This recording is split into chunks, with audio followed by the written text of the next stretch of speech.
These creatures lived underwater. They looked like crabs and were only a few centimeters tall. Although they had the appearance of humans, their way of life was very much like that of crabs. Originally, they belonged to a large family, with brothers, sisters, and parents, altogether more than 10 members. However, one summer, their mother became pregnant with 5 more children. According to the reproductive habits of crabs, the mother had to swim to the shore and give birth at the boundary between saltwater and freshwater. Although everyone was reluctant to let their mother go, Canino had no choice but to say goodbye. Not long after, their home was attacked by a large fish. In the end, only Canino, his brother Canaini, and their father survived. What was once a lively family was now left with just the 3 of them. To ensure their survival, their father had to go hunting every day. The family's meals consisted of small fish and shrimp. One day, they caught a lot of small fish. Canino happily took the fish home to give to his mother, but when he arrived, he found that no one was home. Canino suddenly remembered that his mother had not returned yet. He was deeply saddened and missed her terribly. After dinner, Canino fell asleep. In his dream, he saw his mother again. Canino called out for her, but his mother just waved and said goodbye. Canino woke up in shock, feeling deeply uncomfortable. He had already lost his brothers and sisters and could not bear to lose his mother as well. So, while Canaini was asleep, Canino decided to go to the shore to look for her. But there was a heavy rain that day, which caused a flood. The river became very fast, and Canino struggled to move forward. When their father returned, he discovered that Canino was missing, and Canaini didn't know where he had gone either. The river was very dangerous now, and Canino could be swept away at any moment. Their father was very worried, so he had no choice but to go out and search for Canino. Meanwhile, Canino was already caught in a turbulent current. He held onto a branch to prevent himself from being swept away, but the force of the current was too strong, and Canino was losing his grip. In this critical moment, their father arrived just in time.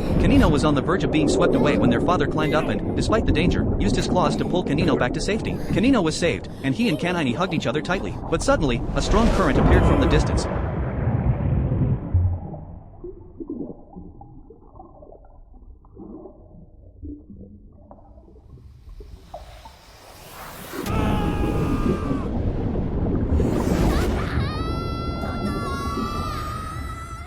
And their father was swept away by it. After the floodwaters subsided, Canino felt deeply guilty. If he hadn't gone out to look for his mother, his father wouldn't have met with such a fate. Canaini, looking toward the direction where their father had been swept away, also felt sad. If only he had had the courage to help his father, maybe his father wouldn't have been in danger. Canaini looked up and noticed a broken dragonfly wing. The wing, just like their father, was carried away by the river to the distant shore. Canaini was heartbroken, but he wiped away his tears because he knew that now, only he could protect this family. Canaini walked over to Canino's side and pointed toward the end of the river, where the water was gathering. It was likely that their father had been carried there. He hoped Canino could pull himself together and help him search for their father. But Canino was still deeply saddened. Unable to hold back any longer, Canaini blamed himself for his weakness, his ineffectiveness, and for not protecting his loved ones. Canino eventually calmed down and agreed to search for their father with Canaini, even if all they could find was his body. They followed the direction their father was carried in for a long time, but they didn't find any trace of him. Then, the water in the distance started to turn murky. Canaini realized it was a school of piranhas feeding. Their situation had become very dangerous. Canaini grabbed Canino, and they quickly swam through the rock crevices, managing to avoid being detected by the piranhas. Eventually, they made it to the shore.